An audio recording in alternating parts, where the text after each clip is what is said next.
한 번에 한 사람이라는 제목을 가지고 오늘은 빌레몬서 1장 1절로 2절 우리 한 목소리로 같이 합독하겠습니다. 시작. 그리스도 예수를 위하여 갇힌 자 된 바울과 및 형제 디모데는 우리의 사랑을 받는 자요 동역자인 빌레몬과 자매 아비아와 우리와 함께 병사된 아키뽀와 내 집에 있는 교회에 편지하노니. 아멘. 제가 요 근래 이렇게 읽으면서 은혜를 받고 있는 책 중에 하나가 한 번에 한 사람이라는 책입니다. 한 번에 한 사람. 카일 아이들먼이라는 분이 쓰신 책인데요. 여러분들 한번 읽어보셔도 좋음직한 추천하는 도서입니다. 한 번에 한 사람. 우리는 단번에 여러 사람을 변화시키기를 원해요. 단번에 많은 사람에게 영향력을 끼치기를 원하는 욕심들이 있습니다. 그러나 이 책에서는 내용 그대로예요. 한 번에 한 사람씩 섬길 수 있다는 거예요. 한 사람이 중요하다는 얘기입니다. 우리가 날마다 스쳐 지나가는 사람이 얼마나 많습니까? 그 모든 사람 중에 한 사람씩을 대하며 그 사람에게 복음을 전해야 될 대상이다. 이 한 사람의 중요성에 대한 이야기거든요. 저희 교회가 강조하고 있는 인대인 사역도 마찬가지입니다. 중요한 핵심이, 인대인의 핵심이 옆에 있는 사람 투명인간 취급하지 말라는 거예요. 투명인간 취급하지 말라. 한 사람을 소중히 여겨라. 기능적인 효율성 생각하지 말고, 지위 고하 생각하지 말고, 그 사람이라는 존재 자체가 귀하다. 이게 인대인 사역의 핵심이고, 한 번에 한 사람이라는 책이 주장하는 바이기도 합니다. 믿는 사람이든 믿지 않는 사람이든 마찬가지입니다. 믿는 사람은 예수 안에 한 가족이므로 소중히 여겨야 되고, 믿지 않는 사람들 역시 하나님의 자녀 될 대상들이거든요. 소중합니다. 이 책의 내용을 보면 그 안에 이런 내용이 있습니다. 우리는 세상을 살아가면서 영향력 있는 사람이 되고 싶어 한다. 영향력. 여러분 요즘 유튜브나 페이스북이나 이런 SNS라고 하는 인터넷상에서요, 구독자 수 많으면 영향력 있는 겁니다. 친구 맺기에서 친구 맺은 수가 얼마나 되느냐, 이게 인기의 척도이고 그게 영향력이라고 생각해요. 교회도 마찬가지입니다. 교회가 얼마나 크냐, 얼마나 목사가 유명하나, 얼마나 돈이 많냐, 얼마나 지위가 높으냐, 이런 것들을 영향력이라고 생각을 합니다. 이런 것들이 영향력이라고 한다면 상대적으로 그만큼 구독자 수가 없고, 그만큼 친구 맺기를 못하고, 그만큼 돈이 없고, 그만큼 유명하지 않고, 그만큼 교회가 크지 않고, 그만큼 지위가 높지 않으면 가치 없는 존재가 되는 거예요. 이 중에 여러분 예배 드리시는 분 중에 인터넷상으로나 온라인상에서 팔로우 수, 친구 맺기 한 수, 구독자 수 막 몇십만 몇백만 되시는 분 있으세요? 돈이 너무너무 많아서 전 세계 0.0001% 상위에 해당하는 재력가가 계세요? 없어요. 적어도 제가 아는 한 없습니다. 그럼 우리는 별 볼 일 없는 사람인가? 혹 나는 그런 잘못된 영향력이라는 정의 때문에 스스로를 쓸모없다 여기고 있진 않은가? 그런데 여러분 성경을 보면요, 온 인류 역사상 가장 영향력이 있었던 소위 인플루언서가 바로 예수님입니다. 2000년 역사 속에서 잊혀지지 않고 기억되고 영향을 미치고 계시는 분. 그럼 이 예수님이, 역사상 가장 유명한 이 인플루언서인 예수님이 어떻게 인플루언서가 되었는가? 유튜브하고 페이스북해서 구독자 수 늘리고 친구 맺기 많이 하고 이래가지고 인기인이 됐는가? 아니셨다는 거예요. 아니셨다. 예수님이 이 땅에서 하셨던 사역은 늘 한 사람에게 주목하시고 한 사람을 변화시키는 사역이었다라는 것입니다. 한 번에 한 사람씩 사랑하셨다. 성경은 예수님이 대중 앞에 서서 나는 너희 모두를 사랑해라고 외치지 않았어요. 오히려 대중을 떠나 소외되고 영향력이 없다고 여겨지는 사람들을 찾아가시고 그 앞에 멈추시고 그 사람에게 관심을 갖고 그 사람을 변화시키죠. 성경의 이야기를 보십시오. 수많은 무리가 예수를 따라다닐 때 그 중에 한 명, 회당장 야이로의 딸만 고쳐요. 수많은 무리가 아파 있지만 오직 한 명 38년 된 병자를 고치십니다. 수많은 무리가 예수님의 몸을 만졌지만 혈류병 걸린 여인이 손을 댔을 때 그 여인만 고쳐집니다. 아니, 다 고쳐주셔도 되잖아요. 그 수많은 무리를 다 고쳐주셔도 되잖아요. 그러나 예수님은 한 번에 한 사람씩, 수많은 사람 중에서 한 사람 한 사람씩 제자를 부르세요. 예수님의 영향력은 지금까지 이어지는 예수의 선한 영향력의 근원은 한 번에 한 사람이라는 원리를 따른 결과라는 걸 우리가 꼭 기억하셔야 합니다. 우리가 대중적인 인기를 원하고 소위 인플루언서가 되기를 원한다면 역설적이게도 우리는 그 모든 사람 한 사람 한 사람을 사랑할 환경을 잃어버리게 되는 거예요.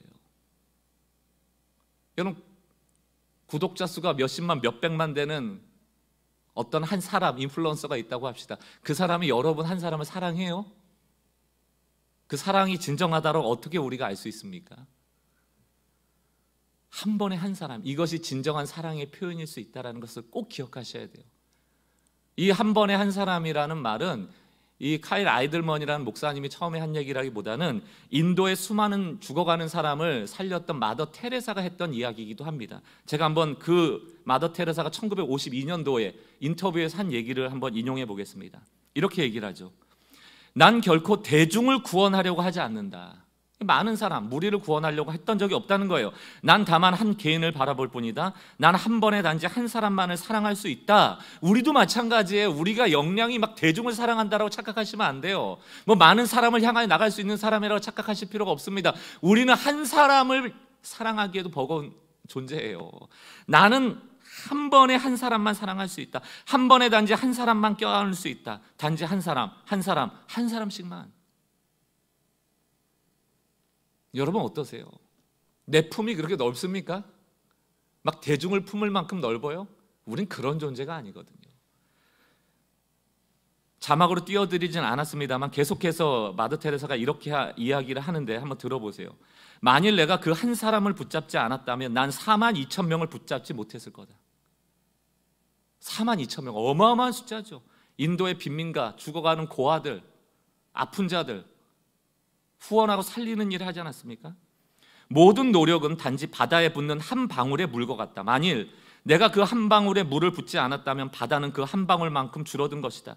당신에게도 마찬가지다. 당신의 가족에게도 당신이 다니는 교회에서도 마찬가지다. 단지 시작하는 것이다. 한 번에 한 사람씩. 우리의 문제는 뭡니까? 42,000명을 목표로 세워요. 42,000명 해내야 된다는 거예요. 목표가 역사를 일으키는 것이 아니라는 것입니다. 오히려 그 목표들은 우리의 과도한 욕심이 되고 사랑이라는 본질보다는 자기를 더 유명하게 하고 자기를 더 돋보이게 하려는 우를 범하게 할 위험성이 훨씬 더 크다는 것입니다. 그러나 한 사람씩 껴안기를 시작할 때 우리에게 숫자 노름은 사라진다. 우리의 모든 영적인 문제 숫자 노름에서 시작하는 것이거든요. 교회도 마찬가지입니다. 우리가 뭐 행사했는데 뭐 기도회를 했는데 무슨 프로그램을 했는데 소그룹을 했는데 몇 명 왔냐, 몇 명이 모였냐, 몇 명이 관심을 갖고 있는가, 몇 명이 참여했는가. 그 숫자 노름에 의해 마음이 좌지우지되고 많이 모으면 그렇게 좋아했다가 조금만 모이면 마음이 상하고 성령 충만했다가도 사람 많이 안 모이는 거 보면 악령이 충만해지고 숫자 노름에 따라 롤러코스터 하는 것이 얼마나 많습니까? 사랑하는 성도 여러분, 숫자에서 자유해지셔야 돼요. 하나님의 역사는 숫자에 있지 않습니다. 한 사람을 안아주고 도움을 줄 수 있다면 우리는 이미 선한 영향력을 끼치는 인플루언서다. 예수님의 삶의 방식을 따라가고 있는 인플루언서다. 지금 당장 많은 열매가 없을지라도 시간이 지나면서 열매가 나타나는 것이 영적인 원리거든요. 그것이 바로 한 번에 한 사람씩 사랑으로 껴안았던 예수님의 삶의 방식을 쫓아가는 제자의 삶이죠. 오늘 한 사람이 중요하다라는 이 한 사람의 가치를 가장 잘 보여주는 성경 중에 하나가 바로 빌레몬서예요. 빌레몬서. 복음 전도자였던 사도 바울은 복음을 전하다 핍박을 받고 유대인들에게 잡혀 재판받게 되지 않습니까? 그러나 사도 바울이 로마의 시민권자였기 때문에 그 당시 로마의 속국이었던 유대에서 이 바울을 재판하지 못했어요. 그리고 유대 땅에서 재판받지 않고 로마로 호송됩니다. 그곳에 처음에 도착했을 때 사도 바울이 로마 감옥에 처음부터 들어갔던 것이 아니고 소위 말하는 가택연금 상태, 아직 재판의 결과가 나오지 않은 미결수로서 가택연금을 시켜놓은 겁니다. 일종의 넓은 감옥이라고 보시면 되죠. 그 당시에는 사람하고도 왕래도 하고요, 비교적 자유롭게 지냈습니다. 그때 그 가택연금기에 썼던 옥중서신이라고 하는 서신서들이 우리가 잘 아는 에베소서, 에베소 교회에 보내는 편지, 빌립보 교회에 보내는 빌립보서, 또 골로새 교회에 보내는 골로새서가 있고, 또 하나가 바로 오늘 우리가 살펴볼 빌레몬서입니다. 이 네 가지가 옥중에서 쓴 편지라고 알려져 있어요. 앞에 소개해드렸던 에베소서, 빌립보서, 골로새서는 교회 공동체에게 보낸 서신이라면, 오늘 우리가 살펴볼 빌레몬서는 빌레몬이라는 지역에 보낸 게 아니고 빌레몬이라는 한 사람에게 보낸 개인적이고 사적인 편지예요.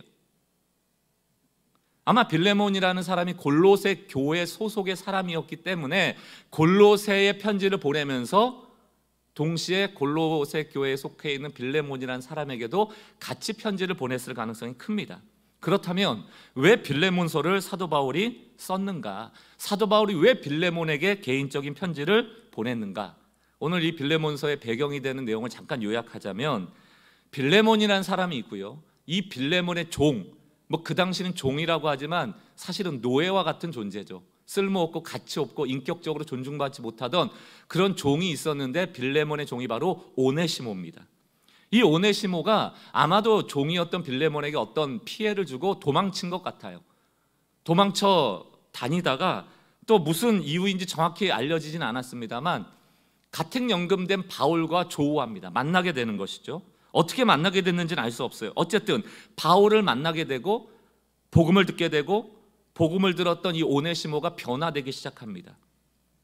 그때 바울이 자기 곁에 두고 종으로 쓸 수도 있지만 원래 주인이었던 빌레몬에게 돌려보내기를 원하고, 그런데 돌려보내면 어떻게 돼요? 이 오네시모가 종의 신분이니까 빌레몬에게 큰 벌을 받거나 죽임을 당할 수도 있거든요. 그러니까 빌레몬에게 편지를 보내서 이 도망친 너의 종 오네시모가 복음을 듣고 변화되었으니 용납하고 용서하라라는 겉면의 글을 쓴 것이 바로 빌레몬서입니다. 너무 개인적인 사적인 부탁이기 때문에 혹자들은, 신학자들은 이거는 성경으로서 가치가 없다라고 같이 폄하하기도 했어요. 그러나 복음이 뭡니까? 한 영혼이 천하보다 귀하다라는 하나님의 사랑의 메시지 아닙니까?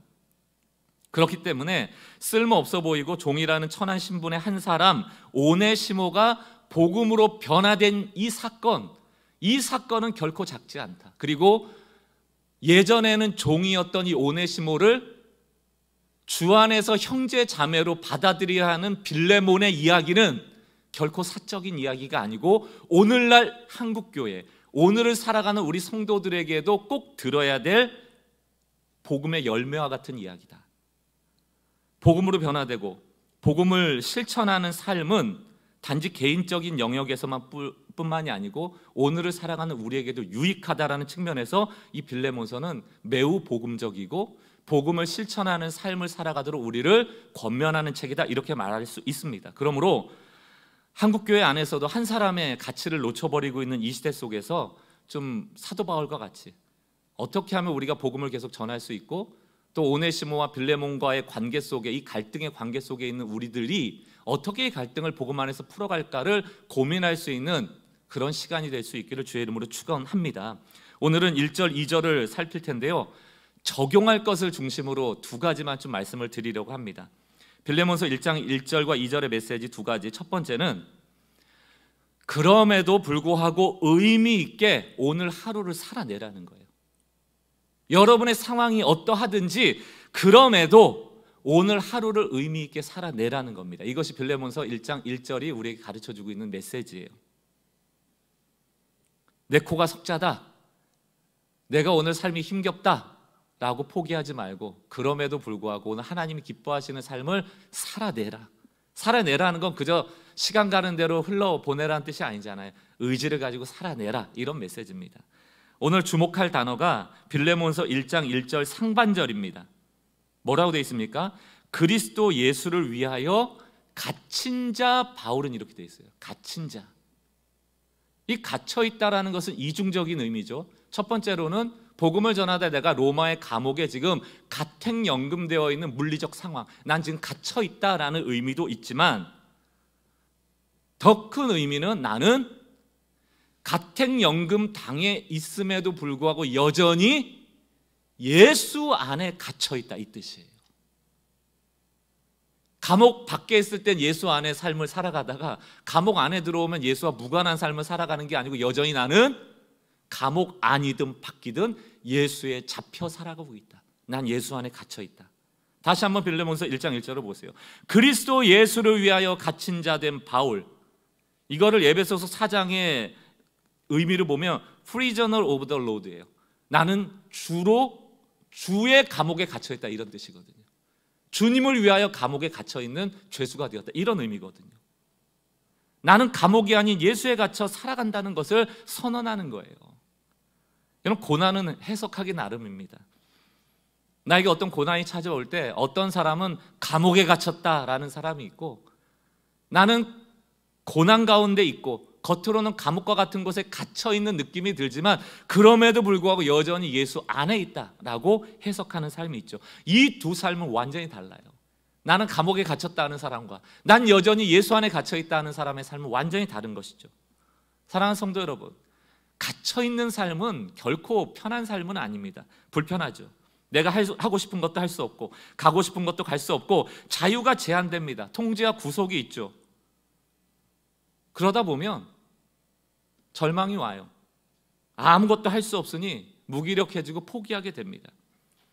우리가 잘 아는 제2차 세계대전 때 아우슈비츠라는 그 죽음의 수용소에 갇혔다 나온 빅터 플랭클린이 쓴 죽음의 수용소라는 책 내용을 보면 이런 내용이 있어요. 이 플랭클린이 1942년에서 45년 동안 수용되어 있으면서 그 상황들을 세세하게 적었는데 우리가 많이 들어보셨을 거예요. 1944년 성탄절부터 1945년 새해, 이거 뭐 한 10일여 되는 시간 아닙니까?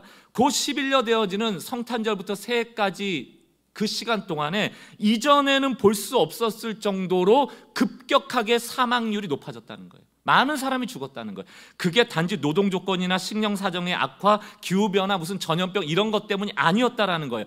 환경은 똑같았대요. 그런데 왜 이때 이렇게 많은 죽음이 일어났을까? 이 빅터 플랭클린의 해석은 이렇습니다. 많은 수감자들이 적어도 성탄절에는 집에 갈 것, 새해를 맞이하면서 집에서 새해를 맞을 것에 대한 막연한 소망이 있었다는 겁니다. 막연한 소망. 그런데 여전히 자기가 새해가 지난 다음에도 아우슈비츠라는 수용소에 내가 있다는 것을 깨닫자 절망에 빠져 신체적 정신적으로 일시에 무너졌다. 여러분, 감옥에 무슨 소망이 있어요? 만약에 우리의 삶이 감옥과 같이 갇힌 삶이라고 해석하시는 분들은 늘 소망이라는 게 막연해요. 사실 일어나지도 않을 소망이야. 너무너무 작은 소망이에요. 그런데 그거조차 무너져 버리면 절망하는 삶 자체가 와르르 무너지는 삶, 그게 내가 갇혀있다라고 느낄 때 찾아오는 결과거든요. 우리 삶에도 똑같습니다. 우리는 비록 지금 감옥에 갇혀서 살아가시는 분은 안 계시겠죠. 그러나 직장 사무실 안이, 혹은 학교가, 내 일터가, 때로는 아름다워야 될 가정이 지옥과 같이, 감옥과 같이 나를 가두는 곳이라고 느낄 때가 얼마나 많습니까? 가기도 싫고, 가족들 꼴 보기도 싫고, 교회 가면은 저 집사 저 권사 보기도 싫고, 막 숨이 막히고 의욕도 없고, 삶이 무너져 내리는 느낌이 나를 사로잡는 그런 환경들이 우리 가운데 있을 수 있잖아요. 그때마다 우리가 절망할 때가 얼마나 많습니까? 그러나 사도 바울은 갇혀 있다라는 것에 대한 해석이 완전히 다른 거예요. 난 감옥에 갇혀 있다, 그러므로 난 절망한다가 아니고, 나는 예수를 위하여, 예수 때문에 예수 안에 갇힌 자라는 소명으로 자신의 삶을 해석했기 때문에 나는 살아도 주를 위해 살고 죽어도 주를 위해 살 뿐만이 아니고 감옥 밖에서도 주를 위해 살았고 감옥 안에서도 주를 위해 산다라는 그 소명의식으로 절망하지 않고 살아가더라는 것입니다. 여러분, 나중에 시간이 되시면 사도행전 23장에서 28장까지 사도 바울이 복음을 전하다가 유대 감옥에서부터 로마 감옥까지 호송되어지고 재판받고 그 과정을 쭉 읽어보세요. 사도 바울의 삶은요, 잡혀있던, 어디에 체포돼서 붙잡혀가던, 이송이 되던 만나는 사람마다 복음을 전합니다. 왜? 어떤 상황에서도 그 해석이 뭐예요? 나는 갇혀있고 포박됐다라고 하지 않고 나는 예수 때문에 예수를 위하여 예수 안에 갇혀있다 라고 해석했기 때문이에요. 여러분, 우리가 무언가에 갇혀서 사로잡히잖아요. 그럼 나타나는 증상 중에 하나가 무엇인가 하면 자기 자신에게만 과도하게 집중해요. 다른 사람 안 봅니다. 그냥 문제에 집중해서 도대체 나는 뭘 잘못했길래 이랬나, 내가 왜 남한테만 이러나, 왜 나만 이 고생을 하나, 왜 나만 내 자식에게만, 왜 남편에게만, 내 집에만 나. 그게 갇혀있는 사람들의 특징이에요. 다른 사람에 대해 어떤 관심도 안 둡니다. 그러나 사도 바울과 같이 가택연금으로 비록 자유롭지는 못했지만 사도 바울은 내가 왜 예수 때문에 이 고생인가라고 불평하지 않아요. 오히려 그 갇힌 상황에서도 나는 예수를 위하여 갇힌 자가 되었다라는 소명의식 때문에 오네시모라는 도망자, 쓸모없고 가치없고 버려도 그만이고 죽어도 그만이고 누구도 관심 갖지 않는 그 오네시모에게까지 관심을 갖는다니까요. 여러분, 우리가 내 코가 석자일 때 가치 없어 보이는 사람, 나한테 이득을 안 주는 사람, 저 사람하고 관계 맺어봐야 별 소용없는 사람한테 관심이 가요? 안 가잖아요. 온통 내 문제에 집중하잖아요. 그러나 내가 예수 안에 갇힌 자라는 소명의식이 있을 때 나타나는 현상은 뭐냐면 한 사람을 보게 된다. 왜? 나는 비록 물리적으로는 갇혀있는 삶을 살아가지만 여전히 예수 안에 있고 예수를 위하여 살아가고 예수 때문에 살아가는 인생이라는 해석이 달라지기 때문입니다. 성경에는 갇힌 자들이 많이 나와요. 예수님 육체에 갇히셨거든요. 얼마나 답답하셨을까. 온 우주를 통치하시는 하나님이신 예수님이 육체에 갇혀 산다는 것. 그런데 하나님께 불평합니까? 온 우주가 내 집인데 내가 꼴랑 이 사람 안에 들어가서 이렇게 사람의 한계를 가지고 살아가야 됩니까? 불평하지 않아요. 요셉, 노예라는 신분으로 갇히죠. 노예는 자유롭지는 않잖아요. 가정에 갇히고 또 잘못된 오해를 받아 감옥에 갇히고, 다니엘 타국에 갇히죠. 이스라엘을 떠나서 바벨론이라는. 그러나 이들이 왜 나는 이 고생인가라고 불평하던가요? 아니에요. 감옥에 있던 타국에 있던 인간의 몸을 입고 있을지라도 하나님이 나와 함께 하신다라는 그 해석이 있었기 때문에 하나님을 기뻐하시는 삶을 살아가더라는 것입니다. 사도 바울 역시 오네시모라는 버려진 인생, 죽을 인생, 소망 없는 인생, 쓸모없는 인생을 복음으로 양육하고 변화시켜 쓸모 있고 변화된 인생으로 바꾸더라는 거예요. 사랑하는 성도 여러분, 결론입니다. 갇힌 현실을 볼 게 아니고 내 할 일을 하라는 거예요. 내 할 일을 하라. 제발 내 할 일을 하십시오. 오늘 하루 허비하지 마시고 주 안에 내가 있음으로 말미암아 그럼에도 불구하고 오늘을 살아내시라고요. 좀 입을 좀 걷어차세요. 제발 고개 좀 드세요.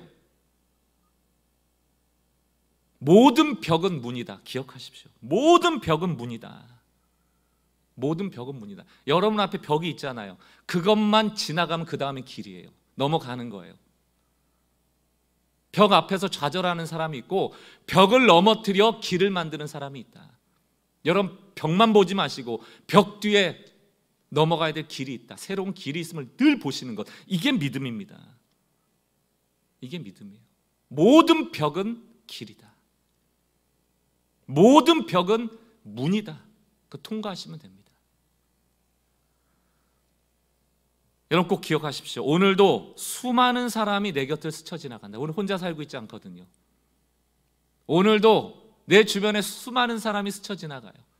감옥에 갇혀 있다는 사람은 관심이 없습니다. 그러나 주 안에 있다라고 내 인생을 해석하는 사람은 그 사람들에게 관심을 갖죠. 수많은 오네시모를 복음으로 전할 그런 소명자의 삶을 살아갈 수 있다는 것입니다.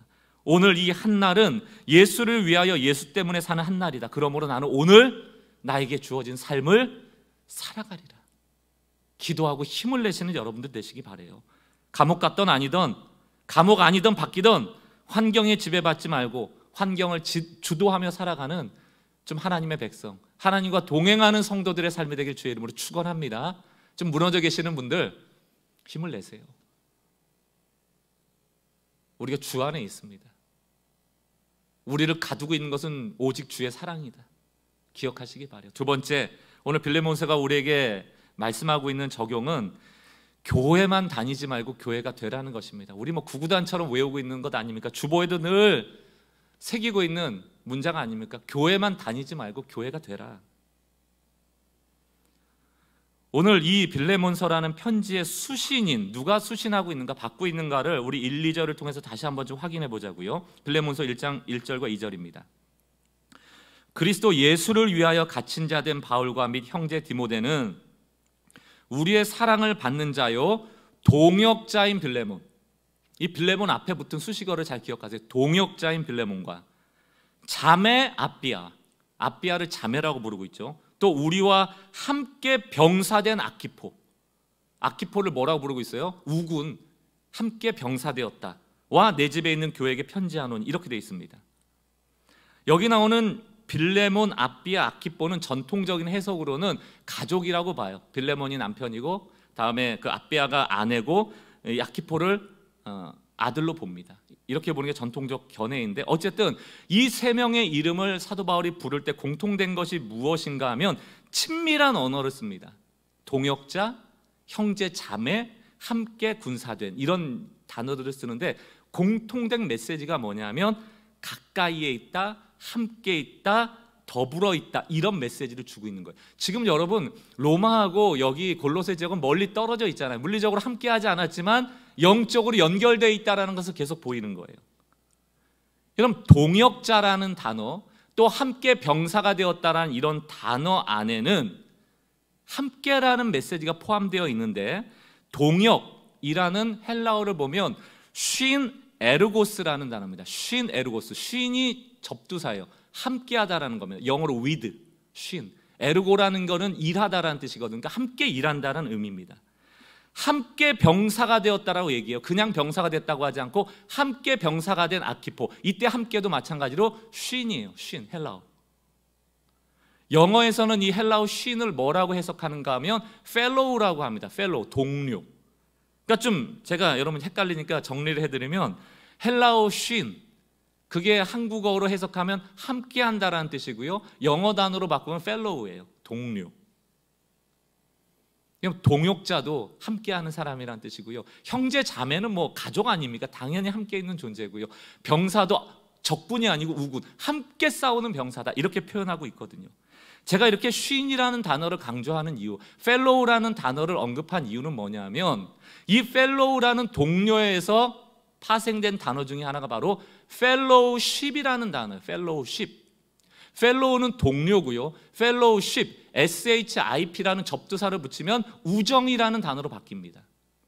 friend, 친교라는 단어로 바뀝니다. 여러분, friend라는 단어가 친구잖아요. friendship 그러면 우정이 되는 거예요. 여러분 보세요, friend는 친구예요. 그냥 아무 의미가 없습니다. 저 사람하고 나하고 남남이면 친구라는 단어를 쓰지 않아요. 근데 내가 저 사람과 친구가 되잖아요. 그럼 그때 사용될 수 있는 게 friendship이에요. 우정이 생겼잖아요. 그러니까 이 ship이라는 것은 상태를 얘기하는 겁니다. 친구가 된 상태. 그러면 이 friendship이라는 단어에서 둘이 도대체 왜 친구가 되었는가의 본질도 포함하고 있는 거예요. 왜 친구가 됐을까? 옛날엔 친구가 아니었잖아요. 그런데 왜 프렌드십, 우정을 갖게 됐을까? 그들이 공통되게 공감하고 공통되게 공유하고 있는 무언가가 있기 때문에 프렌드십이 되는 거예요. 펠로우도 마찬가지입니다. 함께해요. 동료예요. 동역자고 함께 군사고 형제 자매예요. 그러면 그 펠로우에게는 펠로우십이 생깁니다. 한국어로는 친교, 교제 이런 단어지만, 그렇다면 우리가 여기서 살펴봐야 될 게 뭐냐면, 도대체 그들을 펠로우, 동료 삼는 본질, 그들이 공유하고 그들이 공감하고 있는 것이 무엇인가? 그러므로 펠로우십은 이렇게 정의할 수 있습니다. 펠로우십은 그들이 서로에게 연결되게 하는 그 무언가. 펠로우십은 서로 눈빛만 봐도 알 수 있도록 그들이 공유하고 있는 무언가. 그게 펠로우십이에요. 여러분, 우리가 성경 공부 펠로우십, 설교 나눈 펠로우십, 인대인 교육 펠로우십, 성경 읽기 펠로우십, 이 펠로우십을 붙이는 이유는 뭡니까? 성도인데 우리가 서로 펠로우들인데 펠로우십을 가질 때 모여서 뭔가 우리 모여서 친교하잖아요. 친교할 때 친교하게 하고 공감하게 하고 공유하고 있는 게 뭐냐는 거예요. 그걸 찾아야지 펠로우십이 되는 거예요. 그걸 찾아야지 펠로우, 동료가 되는 거예요.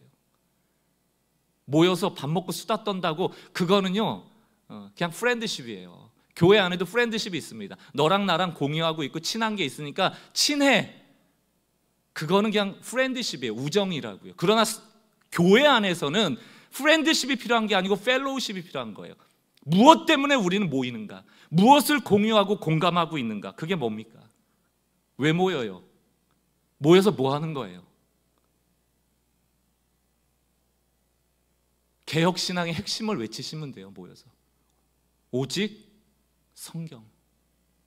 성경이 우리가 공감하고 공유하는, 우리를 연결하고 묶이는, 서로 눈빛만 봐도 서로를 알 수 있는 그 무언가예요. 성경. 너 성경 말씀 알지?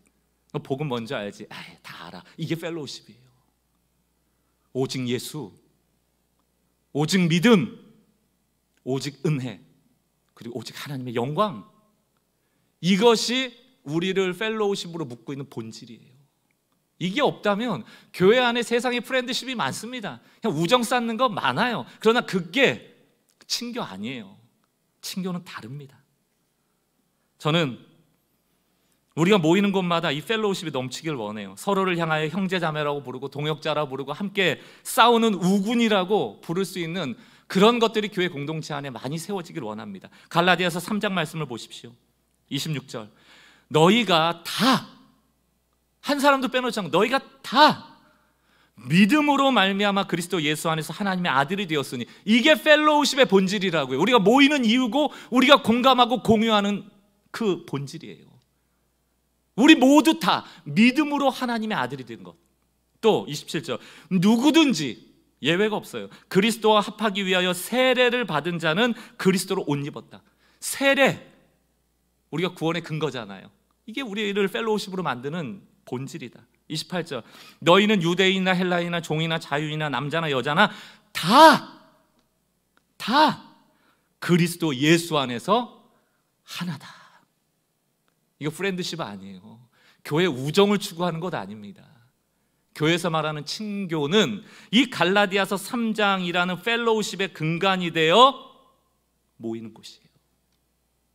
그리고 이 펠로우십이 근간이 되면 자연스럽게 나타나는 결과물이 있습니다. 여러분들이 펠로우십을 가지고 소그룹으로 모이던 어느 곳에든 모이던 그 모이면 그곳에 나타나는 결과물이 있는데 그게 바로 교회예요.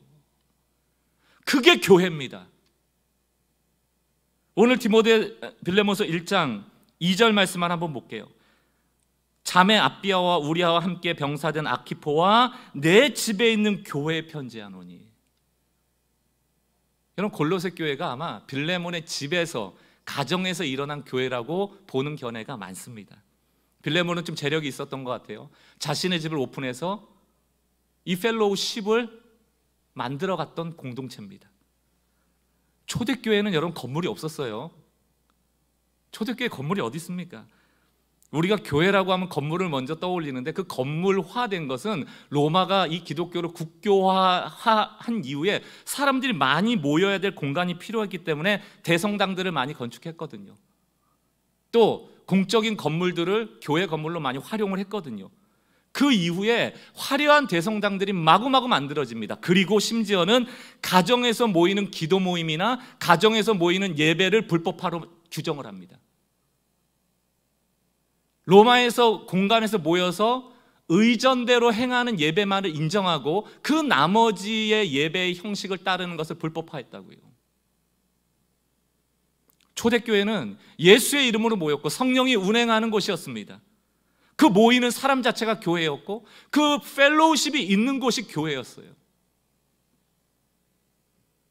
교회는 모인 사람들이 복음의 가치를 공유하고 공감하는 것에 강조점을 뒀습니다.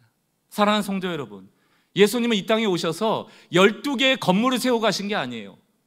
12명의 사람을 세우십니다. 왜 건물을 안 세우셨을까요?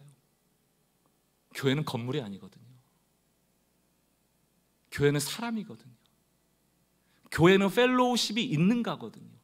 그 안에 예수가, 그 안에 믿음이, 그 안에 말씀이, 그 안에 은혜가, 그 안에 하나님만 바라보는 하나님을 향한 영광이 있는가. 그게 교회입니다.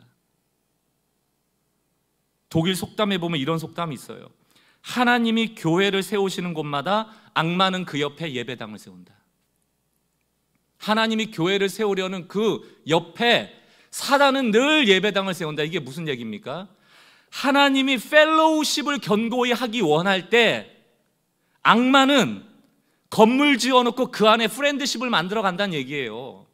끼리끼리 당을 짓고 분열되고 너랑 나랑만 공유하는 거야. 너랑 나랑만 공감하는 거야. 너랑 나랑만 친해. 저 사람은 나랑 안 친하니까 왕따시키고 분열시키고 당 짓고 파 짓고. 교회 아닙니다. 교회는 갈라디아서 3장에 근거해야 돼요. 우리 모두 다 예수 안에 믿음으로 하나님의 아들이 된 것과 종이나 자유인이나 하나다. 세례 안에서 하나다. 그게 펠로우십이에요. 그게 교회입니다. 히브리서 13장 말씀을 보십시오. 15절. 그러므로 우리는 예수로 말미암아 항상 찬송의 제사를 하나님께 드리자. 오늘 우리가 드리는 예배도 예배입니다. 이는 그 이름을 증언하는 입술의 열매라. 그러나 16절을 보세요. 오직 선을 행함과 서로 나누어 줌을 잊지 말라. 하나님은 이 같은 제사를 기뻐하시느니라. 여기서 이 같은 제사는 어떤 제사예요? 15절의 찬송의 제사. 우리가 생각하는 형식의 제사가 있을지 몰라도 또 하나의 제사는 뭡니까? 또 다른 예배는 뭡니까? 펠로우십을 가지라는 거예요. 공동체 안에 서로 나눠주고 서로를 아끼고 한 사람에 대한 가치를 소중히 여기라는 메시지예요. 그게 하나님이 받으시는 제사다. 예배다. 이 예배는 교회 건물 안에서만 일어나는 게 아니에요.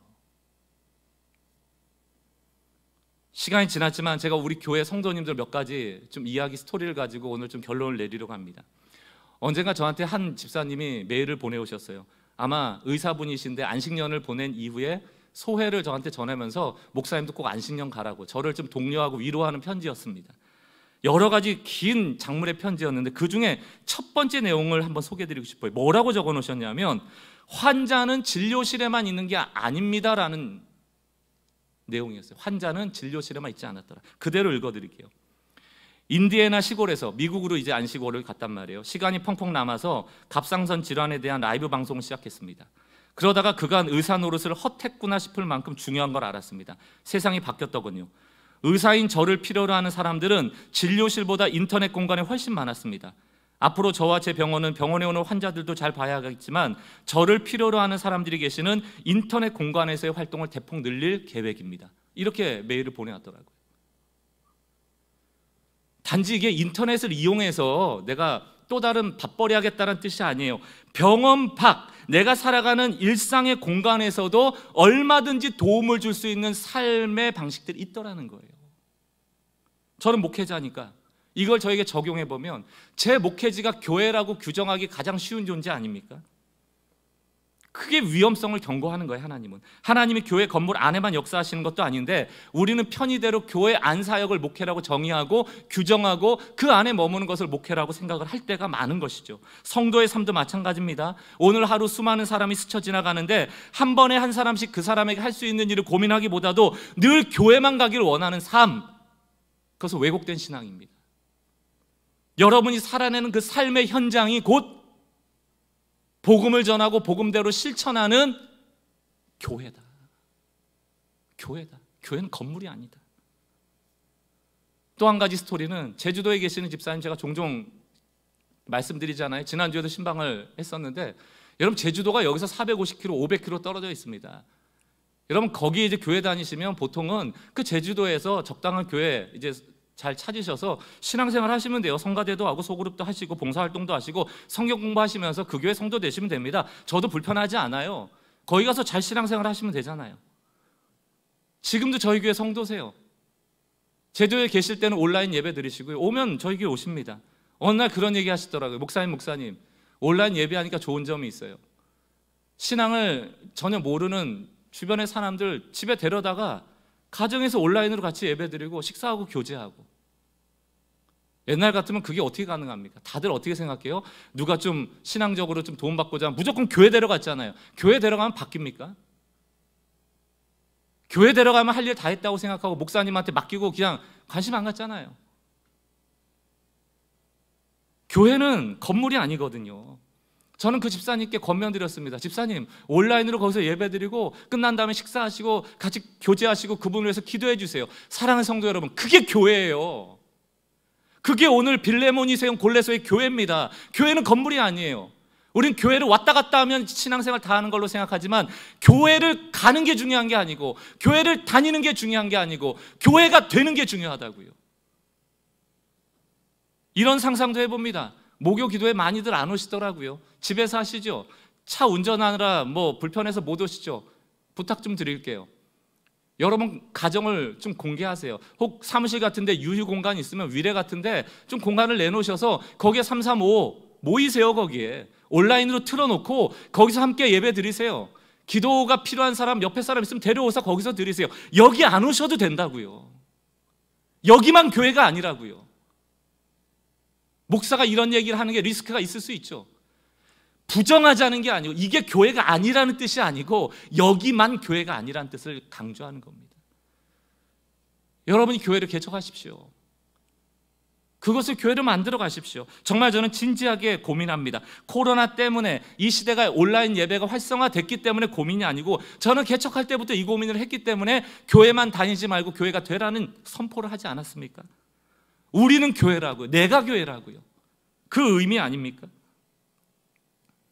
사랑하는 성도 여러분, 건물만 왔다 갔다 할 게 아니고 스스로 교회가 돼야 합니다. 복음으로 오네시모라는 한 사람을 섬기고 복음으로 자라게 하는 그 교회가 이 건물 교회가 아니고 여러분이 있는 일터요, 직장이요, 학교요, 여러분의 가정이 될 수 있길 바랍니다. 두 가지 말씀드렸습니다. 정리를 할게요. 오늘 빌레몬서 1장 1절에서 2절에서 우리에게 적용점으로 주시는 말씀은 갇혀 있지만 힘든 무거운 짐이 있지만 그럼에도 불구하고 내가 여전히 예수 안에 있음을 믿고 오늘 한날을 살아내라는 거예요. 주님이 함께 하신다. 두 번째는 뭡니까? 그렇게 살아나는 삶의 현장이 곧 교회다. 교회다. 이 두 가지 메시지를 이 빌레몬서를 통해서 드립니다. 오늘 이 말씀을 한 주간 붙잡고 승리하시는 우리 성도들의 삶이 되기를 다시 한번 축원합니다. 우리 같이 한번 찬양하고 우리 기도할 텐데요. 우리는 주의 움직이는 교회라는 찬양입니다. 어디에나 주님 계시다. 내가 있는 곳에 주님 임하여 주십시오. 혹시 찬양을 모르시는 분들은 가사를 묵상하시면서 함께 따라 부르시면 좋겠습니다. 같이 찬양하겠습니다.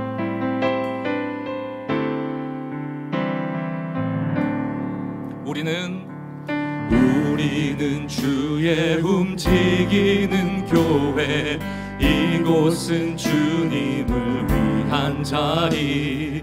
내가 기도하는 모든 땅 위에서 하나님 예배받을 그날을 고대하네. 다시 한번요. 우리는 주의 움직이는 교회, 우리는 주의 움직이는 교회, 이곳은 주님을 위한 자리. 내가 기도하는 모든 땅 위에서 하나님 예배받을 그날을 고대하네. 나의 노래로 주님의 성전을 지으리. 높임을 받으소서. 이스라엘 찬송 중 거하신 주님은 거룩하십니다. 두 손 들어 주님의 보좌를 만들고 온 마음 다해 경배하리.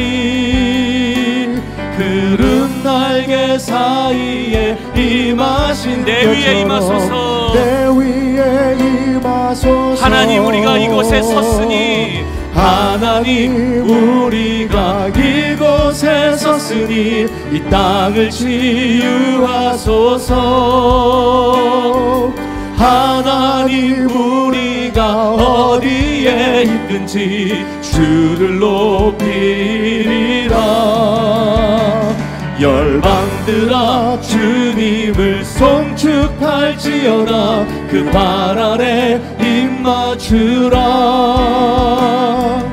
영원한 통치자 주 예수 그리스도, 그는 위대하시네. 위대하신 왕 찬양. 찬양. 우리 처음부터 다시 한번 선포합시다. 우리는 주의 움직이는 교회. 우리는 주의 움직이는 우리가 서 있는 이곳은 주님을 위한 내가 기도하는 모든 땅이 내가 기도하는 모든 하나님 예배 장소입니다. 하나님 예배받을 주님, 우리가 교회를 세우길 꿈꿉니다. 그날을 고대하네. 여러분이 계신 곳에서 주를 찬양할 때 나의 노래로 주님의 성전을 지으니 높임을 받으소서. 이스라엘의 찬송 증거하신 주님은 거룩하십니다. 두 손 들어 주님의 보좌를 만들고 온 마음 다해 경배하리.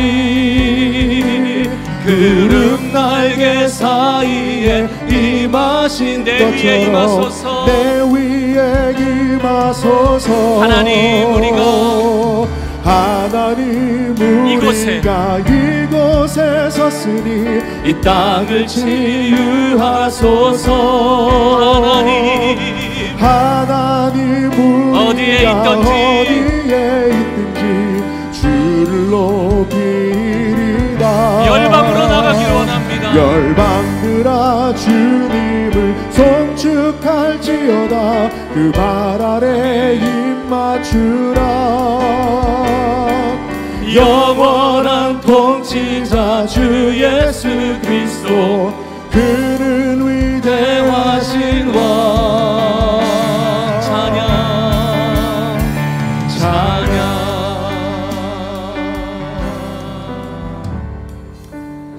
이 시간 우리 말씀을 좀 적용하며 기도합시다. 지금 마음이 무너지신 분 계세요? 주변을 돌아보면 사방에 우겨쌈을 당한 것처럼 갇혀있다 여겨지시는 분들 계십니까? 해석을 바꾸셔야 돼요. 오늘 해석을 바꾸는 은혜 주시길 원합니다. 우리는 환경에 갇혀있는 것이 아니고 여전히 어떠한 환경 속에서도 예수 안에 있음을 여러분 믿으셔야 합니다. 해석이 바뀔 때 입을 뒤집어 쓰고 하루 종일 잠자는 삶에서 벗어나서 그럼에도 불구하고 오늘 하루를 주를 위해, 주님 때문에, 예수를 위하여 살아가는 삶을 살아내게 되는 것이죠. 그리고 우리가 그 삶을 살아내는 그곳에 한 사람이 살아나는 역사가 일어나면 그게 바로 교회예요. 펠로우십.